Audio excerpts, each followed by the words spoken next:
কে আছো বান্দা? অভাবে আছো, আমাকে বলো, আমি রব তোমার অভাব দূর করে দিব। অসুস্থ কে আছো, আমাকে বলো, আমি তোমার অসুস্থতা দূর করে দিব। সুবহান। ও আমার বান্দা, কে আছোস গুনাহগার, গুনার পাহাড় নিয়ে জীবন ঝরঝরিত হয়ে আছে তোদের? কে আছোস বান্দা, আমার কাছে ক্ষমা চাওয়ার আগ্রহ আছে? বান্দা তুই একবার আমার কাছে চোখের পানি ফেলে নিজের ভুল স্বীকার করে অনুশোচনা নিয়ে একবার তুই তওবা কর। তুই দিল থেকে আমার কাছে একবার তওবা কর, আমি আল্লাহ তোর সারা জীবনের গুনাহ মাফ করে দিতে রাজি আছি। প্রত্যেক দিন সুবে সাদিকের সময় রব্বুল আলামিন প্রত্যেকটা বান্দার ঘরে রহমতের থালি পাঠায়। যে সময় ফেরেশতা রবের পক্ষ থেকে থালা নিয়ে আসে, যে রহমত আমাদের জীবন আখেরাতের জন্য সুন্দর করার জন্য দরকার, সেই ফেরেশতা যখন ঘরের দরজা দাঁড়ায় থাকে, সেই মুহূর্তে আপনি আমি ঘরের ভিতরে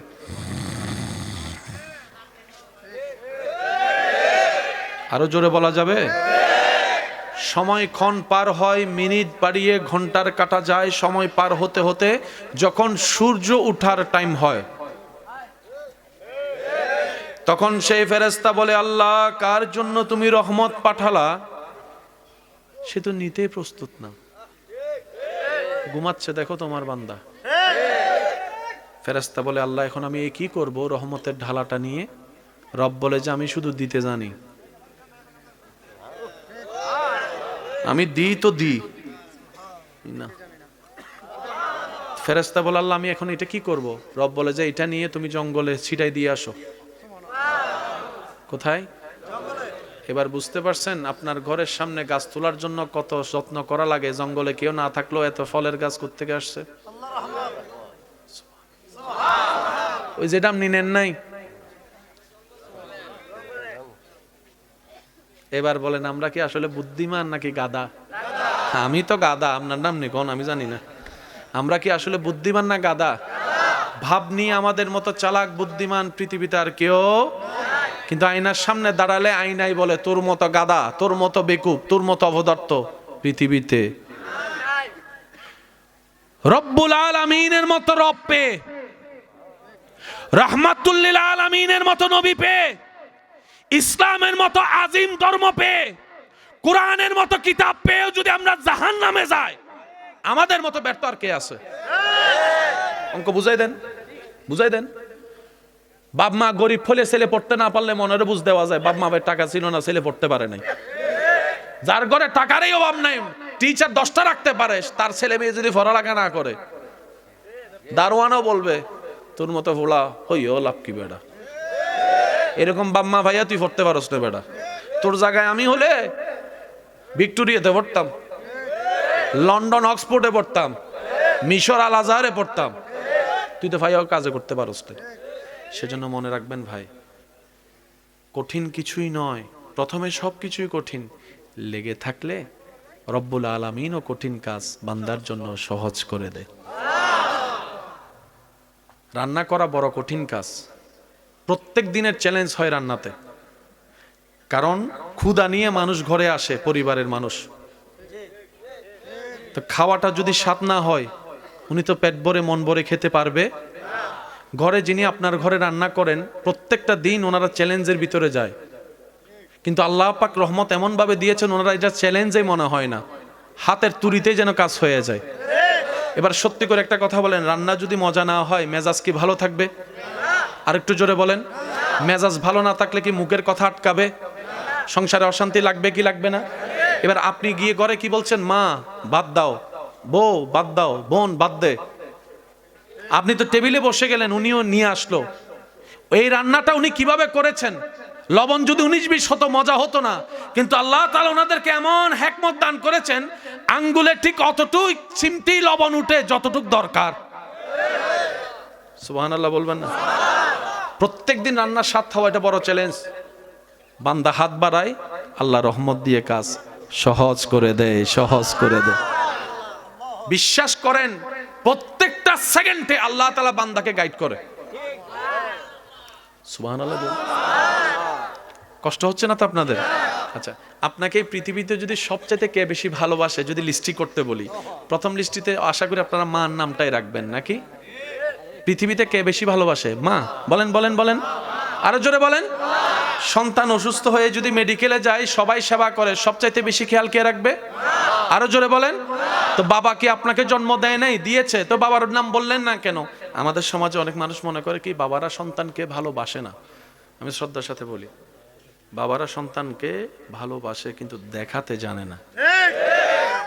মারা তো জড়াই টরাই ধরে গালে চুমা টুমা দিয়ে অফুত অবা আয়। বাবারার মনও চায় সন্তানকে একটু জড়াই ধরতে। সন্তানও যে লজ্জায় বাবাকে জড়াই ধরতে পারে না, বাবাও সেই লজ্জায় সন্তানকে বুকে নিয়ে জড়াই ধরতে পারে না। মা সন্তানকে পেটে রাখে 9 মাস 10 মাস, আর একজন বাবা সন্তানকে জীবনে ব্রেইনে লালন করে 25-30 বছর। মা মায়ের দায়িত্বে সেরা, বাবা বাবার দায়িত্ব সেরা। মা সন্তানকে মাথায় হাত বুলি দিয়ে আদর প্রকাশ করে, বাবারা সে আদরটা শাসন দিয়ে দেখায়, বকা দিয়ে দেখায়, মাইর দিয়ে দেখায়, দৌড় দিয়ে দেখায়। কথা বলেন ঠিক কিনা? সত্যি করে একটা কথা বলেন, বাবা যদি রাগ না হতো, রাগী না হতো, কোন সন্তান পড়ার টেবিলে সুবহানাল্লাহ জোরে বলেন। বাবারাও যদি শাসনকারী না হতো, একটারও পড়া হইতো না এখানে। মা যতক্ষণ করে বাবা নাই, টুডুং বুডুং কুডুং চলে আর চলে। যখন মা বলতেছে তোর বাবা আইতাছে, সাথে সাথে দৌড়ায় সন্তান কোথায় আসে? বলেন না ভাইয়া, কোথায় আসে? মন থেকে ফরুক আর না ফরুক, মায়ের ভয় হইল। কথা বলেন ঠিক কিনা? মার কাছে যেভাবে আবদার দেখানো যায়, বাবার সামনে দেখানো যায়, কিন্তু বাবা সেই ব্যক্তি যে নিজের রক্ত বিক্রি করে হলো সন্তানকে স্বপ্ন পর্যন্ত পৌঁছায় দেওয়ার চেষ্টা করে। আল্লাহ আমাদের সবাইকে মা বাবার সেবক হওয়ার তৌফিক দান করুক। কারো ভালোবাসা কোনো অংশে কম। এবার বলেন, আপনার মা যদি আপনাকে হসপিটালে চিকিৎসার জন্য সেবা করতে যায়, উনিও তো মানুষ, একটু হলো তো ঘুম, বলেন না, একটু হলো ঘুম আসলে কি আপনার সেবা করতে পারবে? ঘুম না আসলে তো জিমনি তো আসবে, জিমাইলে কি সেবা করতে পারবে? প্রস্রাব পায়খানার জন্য গেলে সেবা করতে পারবে? গোসলের জন্য গেলে সেবা করতে পারবে? খাইতে গেলে কি সেবা করতে পারবে? অর্থাৎ সবচাইতে বেশি আপনাকে সেবা করবে মা। 24 ঘন্টা পারবে না, পারলে পারবে 22 ঘন্টা অথবা 23 ঘন্টা। ঘুম তো দরকার আছে। এবার বুঝতে পেরেছেন আল্লাহ কেন ঘুমায় না?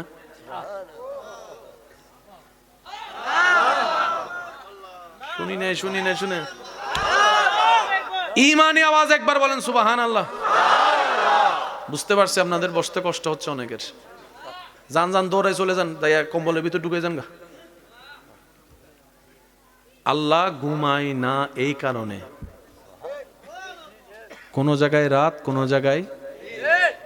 জায়গায় বান্দা সজাগ, কোন জায়গায় রব বলে যে কোনো না কোনো জায়গা থেকে তো আমার দরকার হবে, আমার বান্দাদের দরকার হবে। আমার কে কোন বিপদে পড়ে আমাকে ডাকবে। আমি যদি ঘুমাই থাকি তাহলে তো হবে না।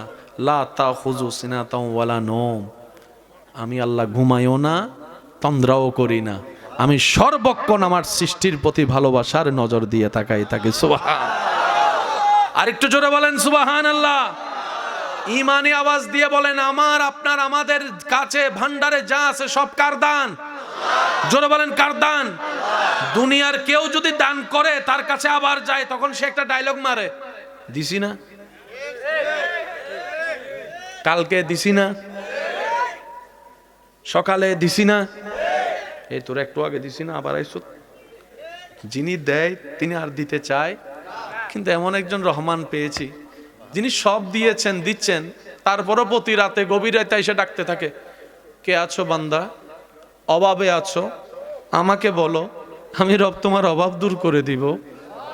প্রতি রাত্রে সে রবই ডাকতে থাকে, যিনি সব দিয়েছেন তিনি আবার দেওয়ার জন্য ডাকে, বান্দা অসুস্থ কে আছো, আমাকে বলো, আমি তোমার অসুস্থতা দূর করে দিব। সুবহান। ও আমার বান্দা কে আছোস গুনাহগার, গুনার পাহাড় নিয়ে জীবন ঝরঝরিত হয়ে আছে তোদের, কে আছোস বান্দা আমার কাছে ক্ষমা চাওয়ার আগ্রহ আছে। বান্দা তুই একবার আমার কাছে চোখের পানি ফেলে নিজের ভুল স্বীকার করে অনুশোচনা নিয়ে একবার তুই তওবা কর, তুই দিল থেকে আমার কাছে একবার তওবা কর, আমি আল্লাহ তোর সারা জীবনের গুনাহ মাফ করে দিতে রাজি আছি। যিনি দিয়েছেন, যিনি দিচ্ছেন, তিনি আরো দিতে চাচ্ছেন। দিতে দিতে দিতে শেষ পর্যন্ত এটা পর্যন্ত বলা হয়, বান্দারে জান্নাতকে আমি সাজাইছি তোদের জন্য, তোদেরকে দেওয়ার জন্য। উনি এমন শানওয়ালা গনি রহমান, উনি দেওয়ার জন্য ডাকে।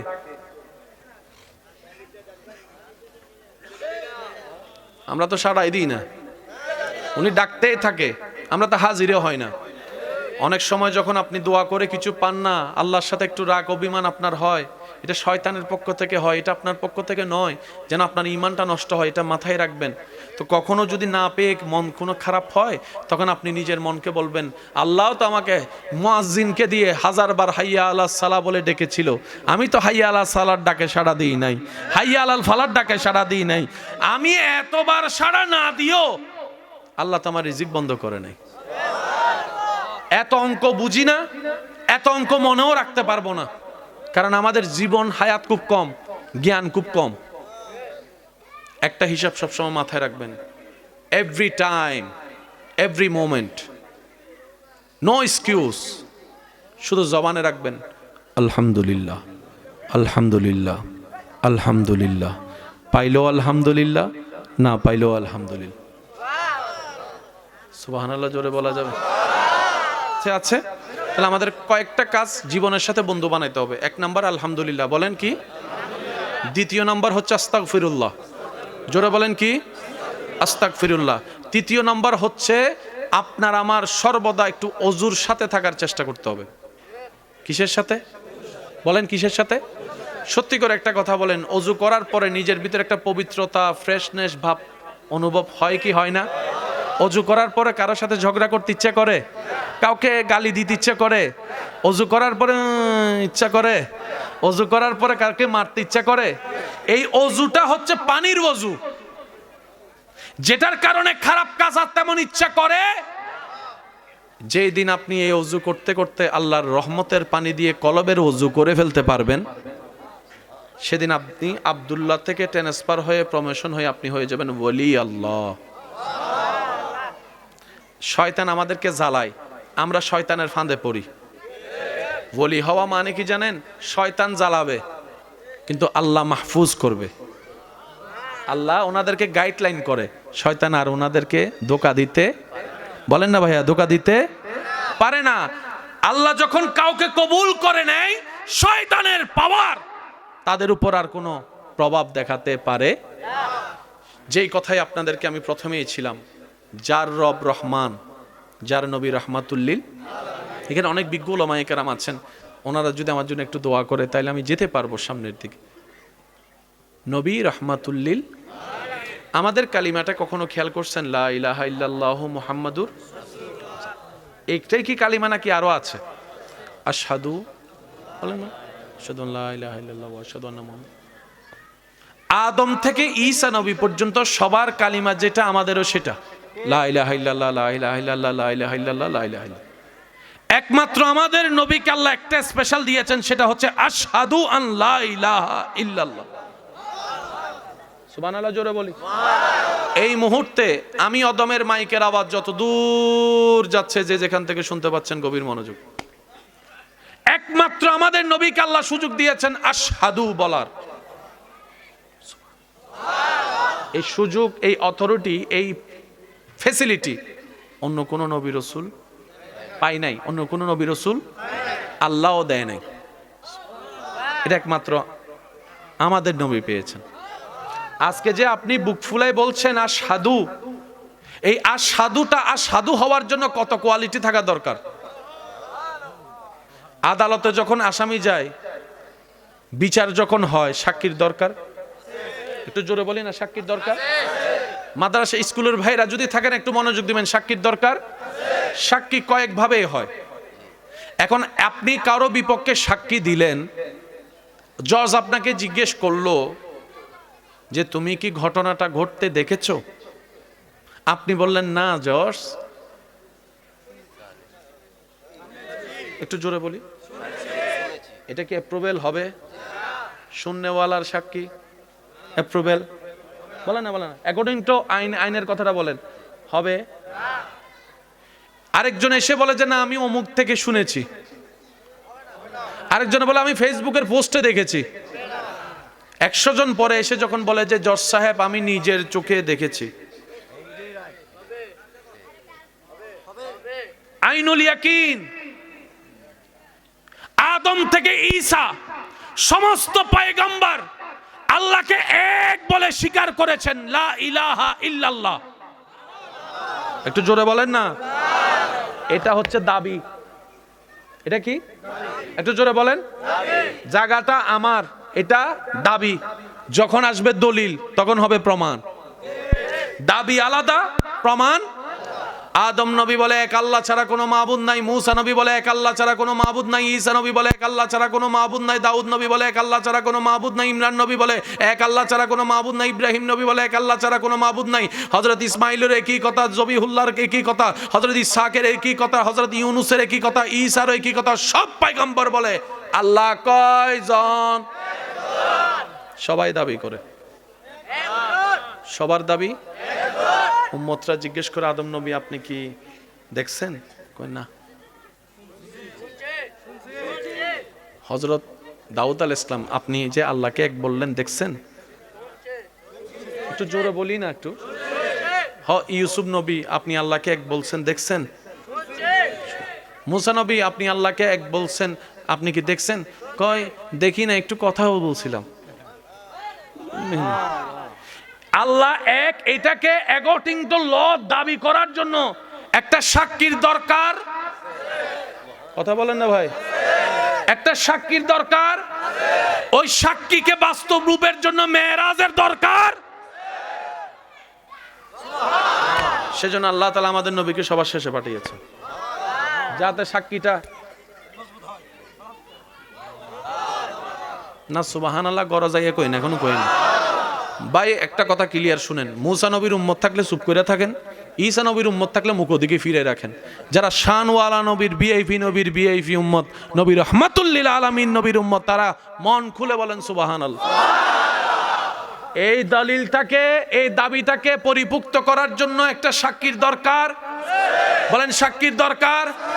ওই ধারাবাহিকতায় আদম নবী থেকে ঈসা নবীর ধারাবাহিকতায় একদিন আপনার আমার নবী আল্লাহর হুকুমে, আমার নবী দুনিয়াতে আসার পরে 1 বছর, 5 বছর, 7 বছর, 8 বছর, 10 বছর কোনো কথা বলেনি, কোনো কথা বলেনি। যেহেতু রবের কোনো হুকুম আসেনি, 40 বছর বয়স মোবারকে আল্লাহর পক্ষ থেকে হুকুম আসলেন, নবী বলা শুরু করলেন কুলু লা ইলাহা ইল্লাল্লাহ তুফলিহুন।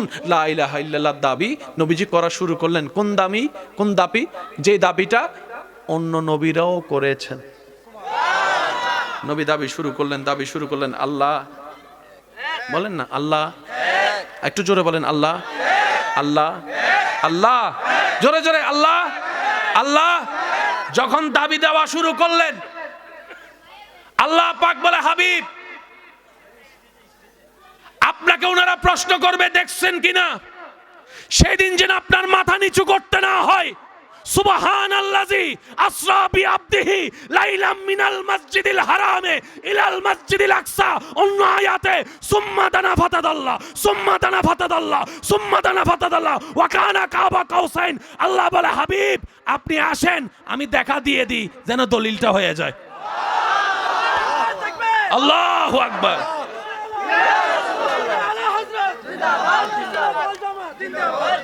এবার বুঝতে পেরেছেন মেরাজ কেন মদিনায় না হয়ে মক্কায় হয়েছে?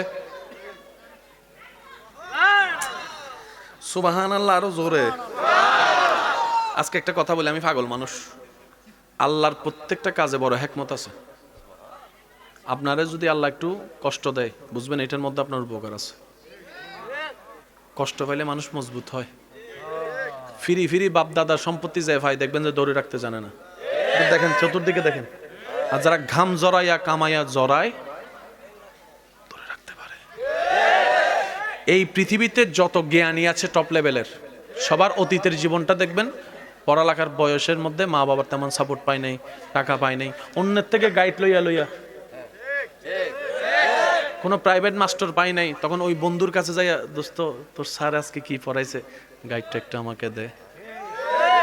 এরকম করে যারা পড়ালেখা করছে তারাই দেখবেন যে সূর্যের মতো আলোকিত হয়েছে। যারা আল্লাহর নামের উপর ভরসা করে কষ্ট সহ্য করে, আল্লাহ তাদেরকে কখনো বঞ্চিত করে না, দেয়। আল্লাহ পাক বলে, হাবিব মদিনায় গেলে দলিল খুঁজলে তার আগে আমি আপনারা দলিলটা দিয়ে দিই, মদিনায় ফরে যান মক্কা থেকে।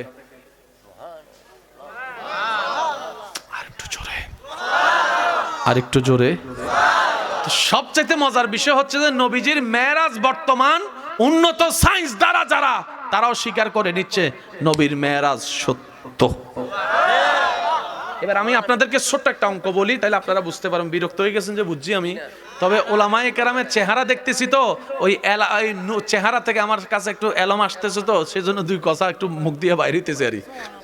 আল্লাহ পাক ওলামায়ে কেরাম যারা উপস্থিত আছেন, তালিবুল ইলম আছেন, আল্লাহ সবাইকে ইজ্জতের জীবন দান করুক, আর একটু জোরে ইলমুল লুদুনি দান করুক, কোরআন হাদিসের হাকিকতের জ্ঞান দান করুক। আল্লাহ পাক ওনাদের দ্বারা আমাদের সবার নাজাতের জরিয়ার কবুল করুক।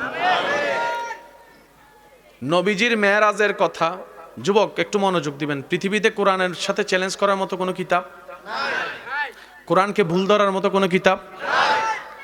এই পর্যন্ত কোরআন ছিঁড়তে পারছে, ফুটতে পারছে, চ্যালেঞ্জ করতে পারে নাই। খেয়াল করছেন বিষয়টা? ছিঁড়ছে দেখছেন, পুড়ছে দেখছেন, অনেকে টয়লেটও ফেলছে দেখছেন, কিন্তু এই পর্যন্ত বলে নাই কোরআনের অমুক সূরার এই নাম্বার আয়াত ভুল। কে বলতে পারে নাই?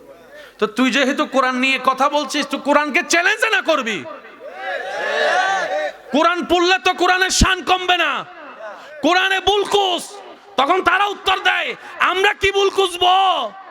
অতীতে যারা ভুল খুঁজতে গেছে সবাই কলমা পড়ে মুসলমান হয়ে গেছে।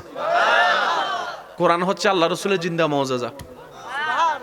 সুবহানাল্লাহ মুখ দিয়ে না আসলো কেমনে বুঝাতাম আপনাদেরকে? কারো কাছে কোরআন অ্যাপস আছে? অ্যাপস কোরআন একটু যদি কষ্ট, জি কোরআনের অ্যাপস, জি আলহামদুলিল্লাহ, জাযাকাল্লাহ, কষ্ট দিলাম আপনাকে। আল্লাহ আমাদের নবীকে মেরাজে নিছেন নাকি নেয় নাই? কেমনে নিছে এটা আল্লাহ জানে। আজকে একটা কথা মনে রাখবেন, আমাদের নবীর কাছে কি কি আছে? উত্তর শুনেন, যা যা দরকার আল্লাহ তাই দিছে। কি দিছে আমরা কেউ জানি না, কারণ বলা অনুমান সবসময় 50-50, এটা মাথায় রাখবেন।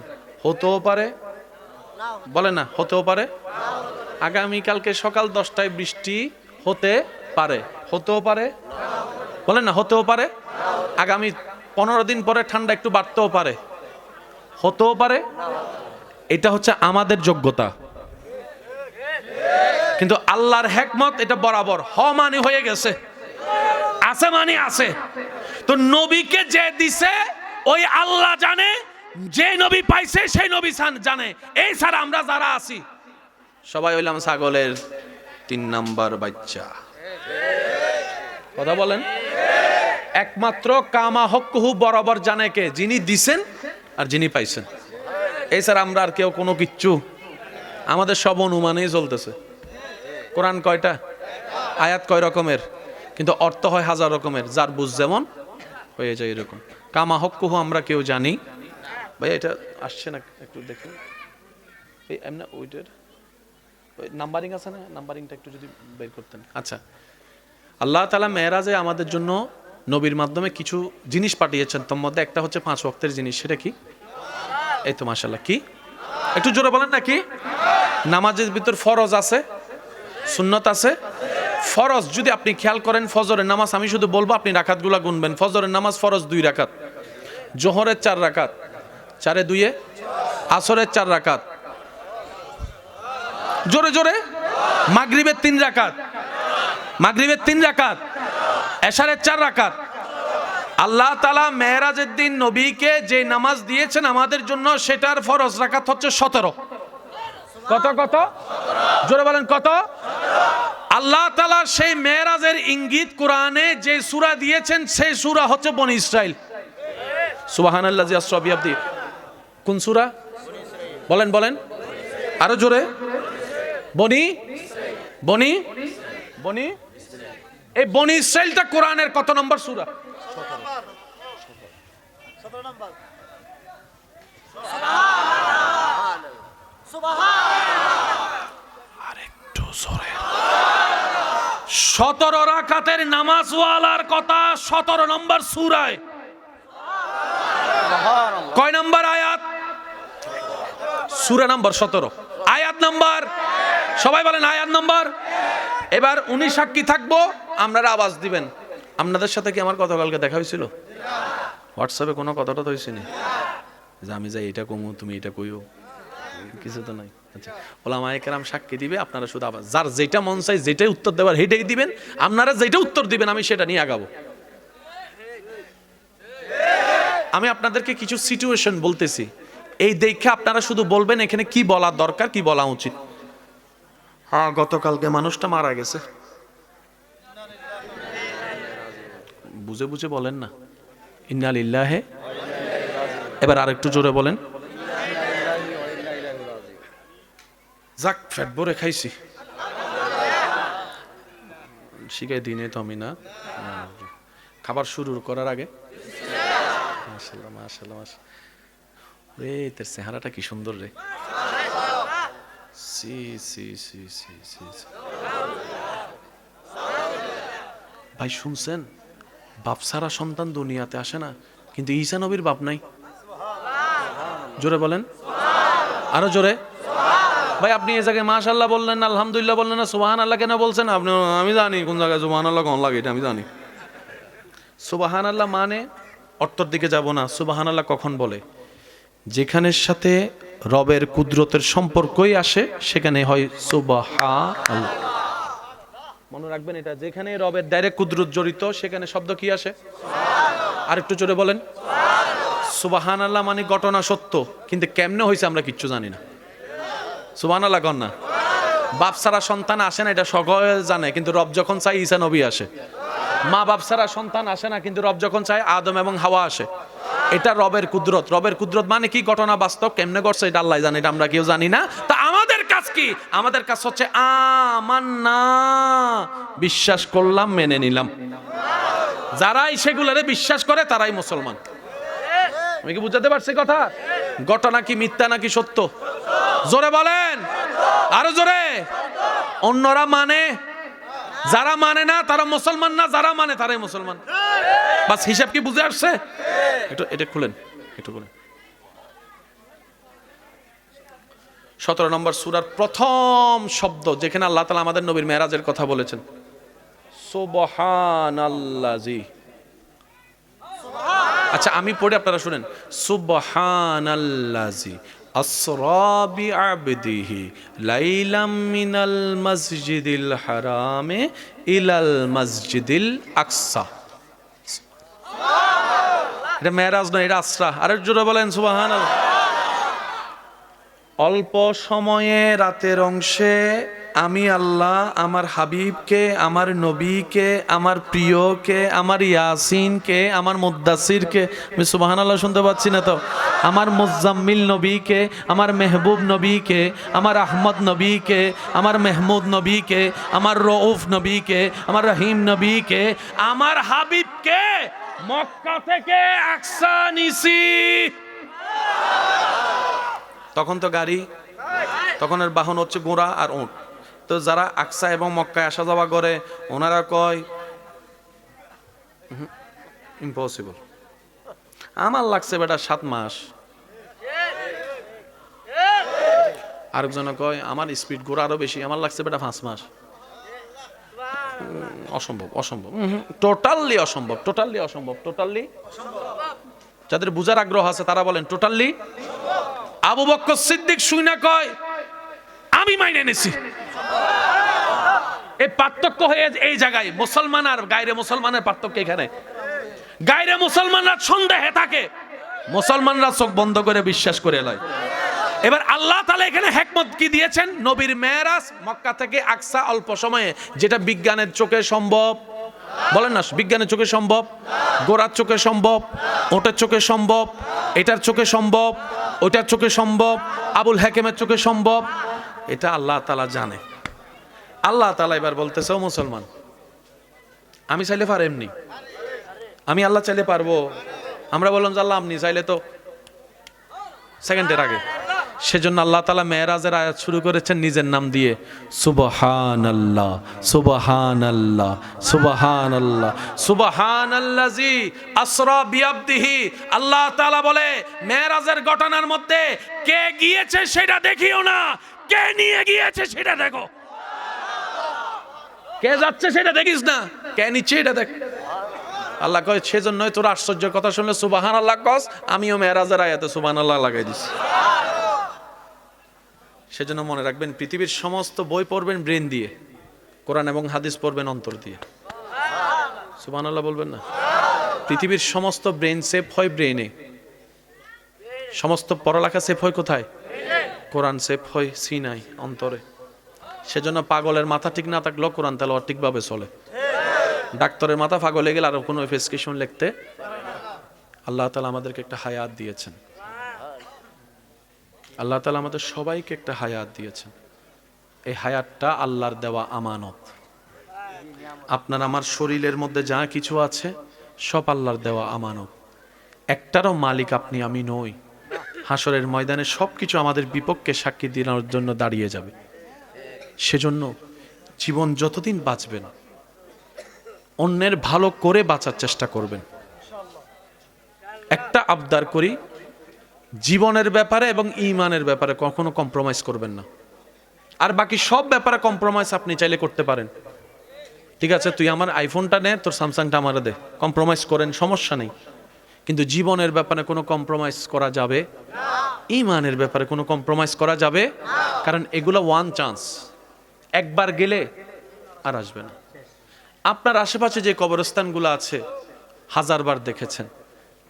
ভাইয়ের কথাটা রেখে কালকে একবার দাঁড়াবেন, কবরস্থানের পাড়ে দাঁড়িয়ে শুধু আপনি সব কবরের দিকে চোখ বোলাবেন আর কল্পনা করবেন কত টাকাওয়ালা, কত অহংকারী, কত ব্যবসায়ী, কত ডাক্তার, কত হোমিও ডাক্তার, কত নেতা, চিনি না কিন্তু আছে তো। এবার আপনি জিজ্ঞেস করবেন ওনাদেরকে, কেমন আছেন আপনারা? তখন দেখবেন আপনার দিল কেঁপে উঠবে। যদি দিল দিয়ে প্রশ্ন করতে পারেন, বিশ্বাস করেন ভাই, আপনার দিল কেঁপে উঠবে। যখন আপনার সেই চিন্তাটা একটু গভীর হবে তখন আপনি খালি কবরের জায়গাগুলো দেখবেন আর দেখে দেখে বলবেন এখানের ভিতর হয়তো কোনো একটা মাটি আমি এখন দেখছি, যে মাটির নিচে একদিন আমার দেহটা থাকবে, দেহটা থাকবে। এই কবরস্থানে অনেকেই শুয়ে আছে যারা জীবনে বেঁচে থাকা অবস্থায় এই কবরের স্থানের পার দিয়ে হাজারবার হেঁটে গিয়েছে সকাল সন্ধ্যা, কিন্তু বুঝতেই পারে নাই ওনার চিরনিদ্রার জায়গা সেই কবর এখানে শুয়ে আছে, এখানে পড়ে আছে। আমার জন্য হয়তো সেই কবরটা এখানে ঠিক করা আছে। বিশ্বাস করুন ভাই, রব জান্নাত দেওয়ার জন্যই জান্নাত বানিয়েছেন। আমাদেরকে জান্নাত দেওয়ার জন্যই রব আমাদের জন্য জান্নাত বানিয়েছেন। আমরা যদি একটু ধৈর্য দিয়ে সহ্য করে চলতে পারি, ক্ষমা করে চলতে পারি। অনেকে ক্ষমা করতে চায় না, আমি হারবো কেন? ভাই, বান্দার চোখে জিতে লাভ নাই, রবের রহমতের চোখে জিতার চেষ্টা করেন। অনেকের রক্তের স্পন্দন থাকার পরও কেউ কারো চেহারা দেখছি না সম্পত্তির কারণে। কে নিয়ে গিয়েছে সম্পত্তি তো বাদ দেন, দলিলটা কে নিয়ে যেতে পারছে কবর একটু দেখান। মামলা দিয়ে তো একজন আরেকজনকে আদালতের কাঠগড়ায় আসামি ঠিকই বানালাম। যে জায়গার জন্য মামলা চলছে সে জায়গা কিনার 1000 টাকা বেশি ওখানে মামলাতে চলে গেছে। জুতার তলাটাও শেষ, কালো দাড়িও সাদা হয়ে গেছে, টেনশনে ঘুম নাই। লাভ কি হলো? কি লাভটা হলো? মনে রাখবেন ভাই, যত ছাড় দিবেন রবের জন্য তার চাইতে 10 গুণ আপনি বেশি পাবেন পাবেন পাবেন। এটাই রব্বুল আলামিনের ওয়াদা। রবের জন্য যে ছাড়ে রব তাকে কখনো লসে থাকতে দেয় না। আল্লাহ আমাদের সবাইকে একটু বোঝার তৌফিক দান করুন। মসজিদের মিনার থেকে যখনই আওয়াজ আসবে হাইয়া আলাস সালাহ, এর পরপরই বলা হয় হাইয়া আলাল ফালাহ। রব বলে যে নামাজে আসো। আমরা তো একটু লাভ বেশি বুঝি, আমরা বললাম আল্লাহ গেলে কি হবে, কি পাবো? রব বলে কি হাইয়া আলাল ফালাহ। একটু আওয়াজ দিয়ে বলেন হাইয়া আলাল। আল্লাহ কিন্তু একবারও বলে নাই তোরা আমি টাকা দিব। আল্লাহ কিন্তু একবারও বলে নাই তোরা আমি জ্ঞান দিব। আল্লাহ বলছেন কি হাইয়া আলাল ফালাহ। এই ফালার ভিতর যদি আপনি খেয়াল করেন তাহলে নামাজের হাকিকত বুঝতে পারবেন। আল্লাহ তাআলা বলেন নামাজ এমন একটা ইবাদত, তোরা মনে করছিস সেটা শুধু সওয়াব আর জান্নাত, না না, ফিদ দুনিয়া হাসানাতাও ওয়া ফিল আখিরাতি হাসানা, দুই জগতের ভালো থাকার সমস্ত নিয়ামত আমি আল্লাহ নামাজের ভিতরে দান করে দিয়েছি। এখানে শুধু গেলে যে সওয়াব পাবো বিষয়টা তা না, হাজার নিয়ামত আছে কোথায়? নামাজে। আল্লাহ তাআলা আমাদের সবাইকে নামাজে পাবন্দ হওয়ার তৌফিক দান করুন। বড়দের সম্মান, ছোটদেরকে স্নেহ করার তৌফিক দান করুন। শেষ বিদায় বেলায় আপনাদের কাছে একটা আবদার করি, পারলে রাখার চেষ্টা করবেন। একটা এলাকায় সবচাইতে দামি ঘর হচ্ছে মসজিদ। প্রত্যেকটা এলাকায়, প্রত্যেকটা গ্রামে, প্রত্যেকটা জায়গায় সবচাইতে দামি সম্মানের আজমত ওয়ালা স্থান হচ্ছে, ঘর হচ্ছে মসজিদ। আর সেই মসজিদে যেই ইমাম, খতিব, মুয়াজ্জিন খেদমত করে ওনারা হচ্ছেন ওই এলাকার, ওই সমাজের সবচাইতে টপ লেভেলের সম্মানী ব্যক্তিদের মধ্যে অন্যতম। আপনি আপনার এলাকার ইমাম, খতিব, মুয়াজ্জিনকে যারা আল্লাহর ঘরের খেদমতে আছেন ওনাদেরকে যদি সম্মানের সর্বোচ্চ জায়গাটা দিতে পারেন, চোখ বন্ধ করে বিশ্বাস করবেন আপনার এলাকাটা অন্য এলাকার মানুষের কাছে সম্মানের জায়গায় পৌঁছাবেই পৌঁছাবেই পৌঁছাবে। সুবহানাল্লাহ জোরে বলবেন। ঘরটা কার? জোরে বলি। তো এই ঘর চালানোর জন্য, সেবা করার জন্য কিছু কমিটি আছে না নাই? কমিটিতে সভাপতি, সেক্রেটারি, বিভিন্ন পদ আছে না নাই? মনে রাখবেন ঘরটা আল্লাহর। কার? এই ছাড়া যারা আছে সবাই, ইমাম, খতিব, মুয়াজ্জিন, কমিটি, সভাপতি, সেক্রেটারি, সবাই মিলে হচ্ছে আল্লাহর ঘরের খাদেম। আল্লাহর ঘরের, এই জিনিসটা একটু বুঝতে হবে, আল্লাহর ঘরের খাদেম। কারণ ঘরটা কার? সেজন্য মাসিকভাবে ড্রাইভারকে কিংবা কোনো একটা জায়গায় কর্মীকে মাসে মাসে যেটা দেওয়া হয় সেটার নাম হচ্ছে বেতন। সেটার নাম কি? কিন্তু ইমাম, মুয়াজ্জিনকে, খতিবকে মাসে মাসে যেটা সম্মাননা দেওয়া হয় এটাকে কি বলে? একটু জোরে বলেন, আরো জোরে। হাদিয়া বলে, বেতন বলে না কেন? মনে রাখবেন বেতন বলার জন্য নিজের মালিকানায় থাকতে হবে। অর্থাৎ দোকানটার মালিক আপনি, কর্মচারী আমি, আপনি আমাকে মাসে মাসে বেতন দিলেন, কারণ দোকানের মালিক আপনি, মসজিদ মালিক, সেজন্য কেউ আমরা বেতন দেওয়ার অধিকার নেই। তো ইমাম, খতিব চলার জন্য একটা মাধ্যমের দরকার নাই? তখন সভাপতি এসে বলে, সেক্রেটারি এসে বলে, হুজুর আপনিও যে ঘরের খাদেম আমিও তো সেই ঘরের খাদেম, আমরা সবাই মিলে আপনার জন্য একটা হাদিয়া আপনি আপনার জন্য বরাদ্দ করেছি। প্রচলন হবে হাদিয়া, আর সবাই হচ্ছে আমরা খাদেম।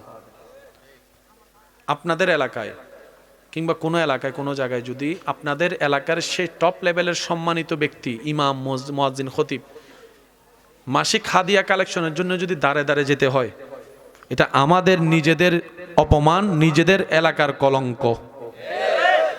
ইমাম, মুয়াজ্জিনকে যেন কখনো কারো ঘরে খাবার খেতে যেতে না হয়, যুবকরাই দায়িত্ব নিবে। আমার এলাকার সবচাইতে সম্মানী ব্যক্তি আমার ইমাম, উনি কেন যাবে আপনার ঘরে? আপনি ঘরে থাকবেন কি থাকবেন না সেটারও গ্যারান্টি নাই, উনি বেল দিয়ে দাঁড়ায় থাকবে। ওনার বেইজ্জত মানে সবার বেইজ্জত। মানুষের সুযোগ সুবিধা অসুবিধা থাকতে পারে তো, পারে তো। উনি গেল, ঘরের মধ্যে কেউ নাই, এটা বেইজ্জতি অবস্থা। যুবক 10 জনের দায়িত্ব নেবেন, হুজুর এক পাও আপনি বাইরে যাবেন না, কয়টা থেকে কয়টার ভিতর আসতে হবে আমাদেরকে বলেন। 10 জন বন্ধু মিলে হোয়াটসঅ্যাপে একটা গ্রুপ খুলবেন, দোস্ত আজকে আমি পারতেছি না, তুই যা হুজুরের খাবারটা নিয়ে একটু রুমে দিয়ে আয়। এবার আপনারাই বলেন পরিবর্তন কি আসবে নাকি আসবে না? দয়া করবেন কে? জোরে বলেন, দয়া করবেন কে? যুবকরাই খাবারের দায়িত্ব, হাদিয়ার দায়িত্ব নিয়ে নেন। সবসময় যে পারফেক্ট হবে তা না, 19-20 তো হবে মানুষ, তো তখন হুজুরও ছাড় দিবে, যুবকরাও ছাড় দিবে, এলাকার মুরব্বীরা মিলে সবার জন্য দোয়া করবে। আল্লাহ আমাদের সকলের হাজিরি কবুল করুক, বলেন আমিন। আল্লাহ আমাদের সবাইকে ঈমান, ইজ্জতের জীবন দান করুক, আমিন। যাদের এখানে শান্তি পেতে চান, শান্তিতে ঘুমাতে চান, শান্তিতে মরতে চান, যারা চান কবরে গেলে সবাই অন্ধকার করে দিল, আপনার সিনা থেকে নূর বের হোক, আজকের আলোচনা তাদের জন্য। আমার যুবক ভাইরা যারা আছেন, আসতে না পারলেও সমস্যা নাই, ল্যাপের ভিতরে থেকে শুনেন, কারণ ঠান্ডা তো বেড়ে গেছে, ঠিক না? এই যে ঠান্ডা বেড়ে গেছে, এটাও কিন্তু আমাদের ভুলের কারণে হয়েছে। দোষ আমরা। কিভাবে? গাছ কাটছে কে? কথা কয় না। গাছ কাটছে কে? আমরা। পাহাড় কাটছে, খাল বড়াইছি, নদী বড়াইছি, ধোঁয়া তুলছি। আমাদের কারণে তো গ্লোবাল ওয়ার্মিং চেঞ্জ হয়ে গেছে। আগে ঋতু ছিল, এখন খুঁজলো 3টা ভালো করে পাওয়া যায় না। আগে বর্ষাকাল আসার আগে প্রস্তুতি জানতো, এখন বৃষ্টি কখন আসে আবহাওয়া অধিদপ্তরও জানে না। এ কথা বলেন না আরো জোরে। এই যে পরিবর্তনের ধারা, এটা আমাদের ব্যর্থতার কারণেই হয়েছে। সারা পৃথিবীতে 4 ভাগ, 4 ভাগের মধ্যে 3 ভাগ, সবাই বলেন 3 ভাগ, 1 ভাগ মাটি, 1 ভাগ। এই পৃথিবীটা রব যে মানুষের জন্য সৃষ্টি করেছেন, এই মানব দেহের অবস্থাও ঠিক সে তেমন। প্রত্যেকটা মানুষের শরীরে 3 ভাগ পানি। এটা রক্ত দিয়ে হোক, এটা ক্যালসিয়াম দিয়ে হোক। সুবহানাল্লাহ বলেন না। এই গোস্ত টোস্ত মিলে মাত্র, বলেন জোরে বলেন। এবার বলেন, এই পৃথিবীতে পানি খাওয়ার জন্য পানির দরকার আছে না নাই? 70 ভাগ পানির ভিতরে খাওয়ার পানি মাত্র 1 ভাগ। শুনি নাই। আল্লাহর কুদরতটা একটু খেয়াল করে দেখেন, কয় ভাগ? আল্লাহু আকবার, আল্লাহু আকবার, আল্লাহু আকবার। 97 ভাগ পানি লবণ। পৃথিবীর 97 ভাগ পানি, যেটা খাওয়া, বলেন না খাওয়া, মানে যেমনে করেন এটা খাইতে পারতেন না। 97 ভাগ। 2 ভাগ পানি হিমালয়ে বরফ, শুধু 1 ভাগ। সেখানে যারা পানি দেয় এগুলো সব প্রিপেয়ার পানি। কি পানি? আর আপনারা যেটা কল থেকে তুলেন এটা অরিজিনাল পানি, এটা এখান থেকে আসে। ও ও ও ও সেজন্য কলের পানির স্বাদ একরকম। কখনো যদি সাগর পাড়ের কোথাও যান আত্মীয় স্বজনের বাড়িতে, ওই পানিটা খেয়ে দেখবেন লবণ লবণ। আমাদের চট্টগ্রামের ওদিকে গেলে সাগর পাড়ের আত্মীয় স্বজনের কাছে দেখবেন পানিটা খাই আপনার এখানে তৃষ্ণা মিটবেন। ওনারা খাই থেকে অভ্যস্ত। যারা মিষ্টি পানি খায়, এটা খাই ওনারা শান্তি পায়। লবণ লবণ কেমন জানি পাঞ্ছা পাঞ্ছা।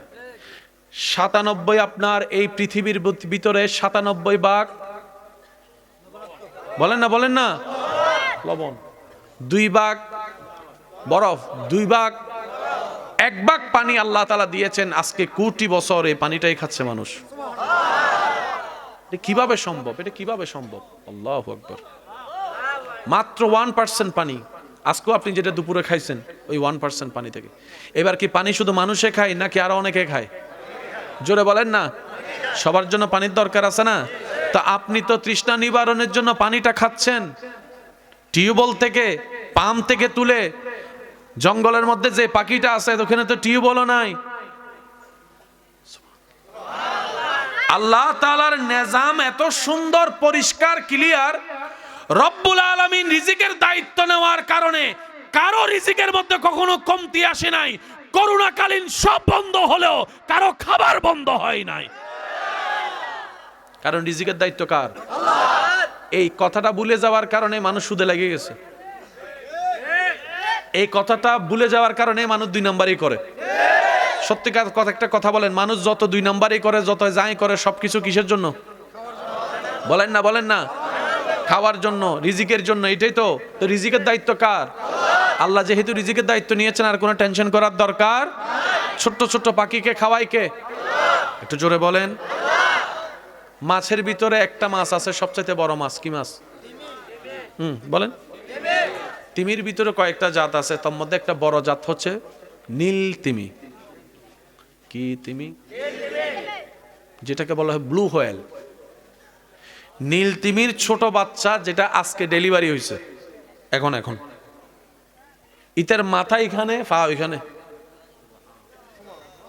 না সুবহানাল্লাহ রাইখা দেননি, ঘরে যাইয়া কইেন না। সুবহানাল্লাহ কইলে তো গুনাহ হয়, কইেন না রে ভাই। এবার ফুল ভলিউম একবার বলেন সুবহানাল্লাহ। যার মাথা এখানে, যার পা ওইখানে, তার ফ্যাট কদ্দুর? আমরা মোটামুটি সবাই তার ফ্যাটের মধ্যে। একটু জোরে বলেন না সুবহানাল্লাহ।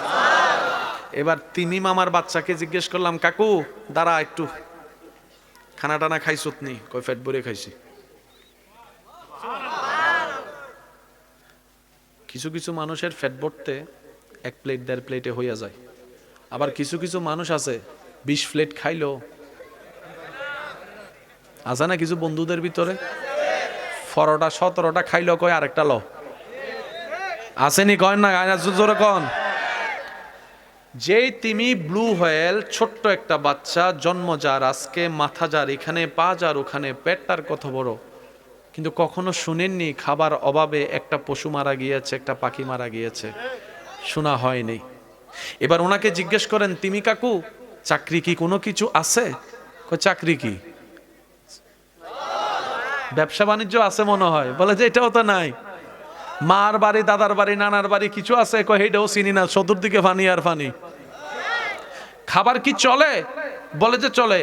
আমরা বললাম আপনাকে একবার আমরাও মেহমানদারি করতে চাই, ঘরে আসেন। এবার ঘরে আসলো তুমি, আমরা সবাই মিলে তারে ছোট্ট একটা ডেক যতটুকু হয় আর কি, আমাদের 2 প্লেট 3 প্লেটে বাদ দিলাম। তুমি এগুলো কি খাবার? তোর এই খাবার তো আমার এক দাঁতের ভিতরে হইতো না বেড়া। তা আপনার খাবার কতটুক লাগবে?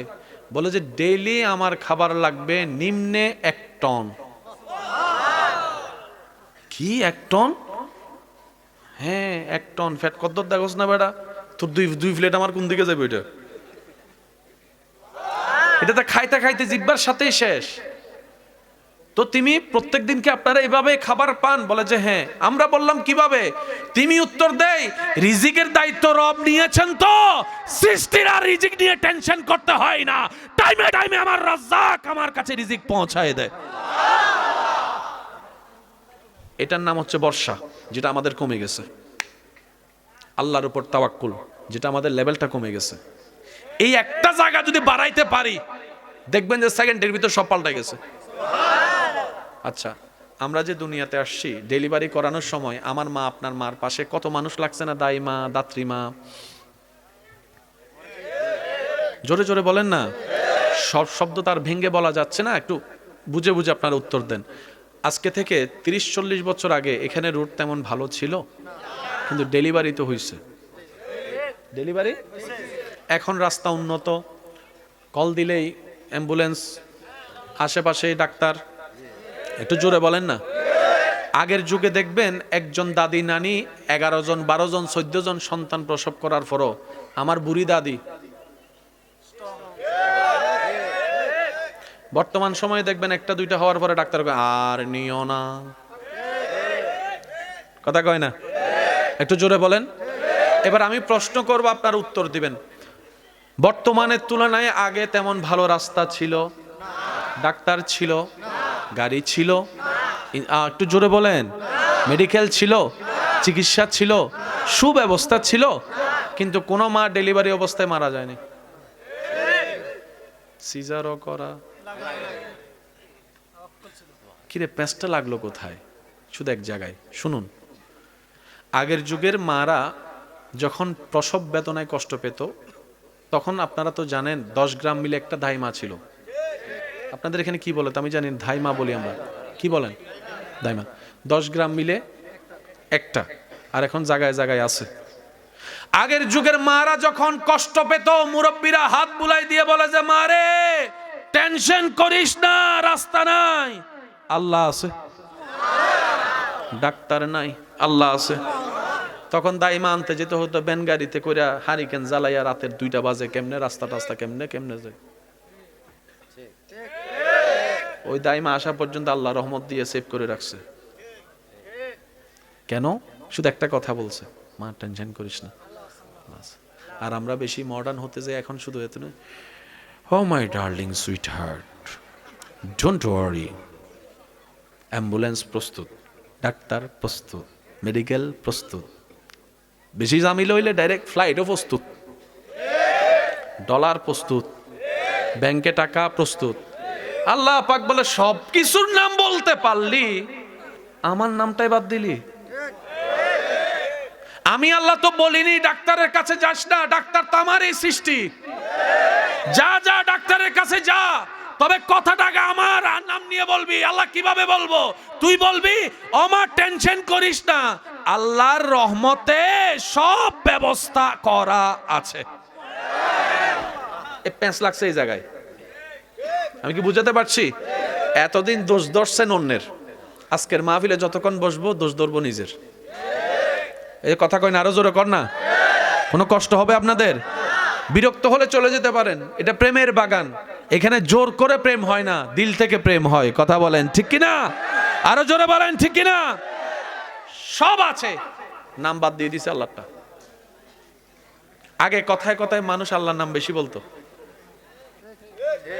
কেউ টেনশন করলে বলতো, আরে নাতি টেনশন করিস না, আল্লাহ বর্ষা, আল্লাহ বর্ষা, আল্লাহ বর্ষা। কথা বলেন, কথা বলেন। এবার রব্বুল আলামিন কুরআনুল কারীমের মধ্যে ডাক দিয়ে বলে, ওয়া মান ইয়াত্তাকিল্লাহ ইয়াজআল লাহু মাখরাজান ওয়া ইয়ারযুকুহু মিন হাইসু লা ইয়াহতাসিব। কোন বান্দা ধরার বুকে আমি রবকে ভয় করে যদি আমার উপর ভরসা করে, তোর তার চোখ বলবে বাঁচার রাস্তা নাই, ব্রেন বলবে উঠার রাস্তা নাই। যদি ভরসাটা আমি রবের উপর করার মতো করতে পারে, আমি আল্লাহ সেখান থেকে রাস্তা করে দিব যেখান থেকে কেউ কল্পনাও করতে পারবেন।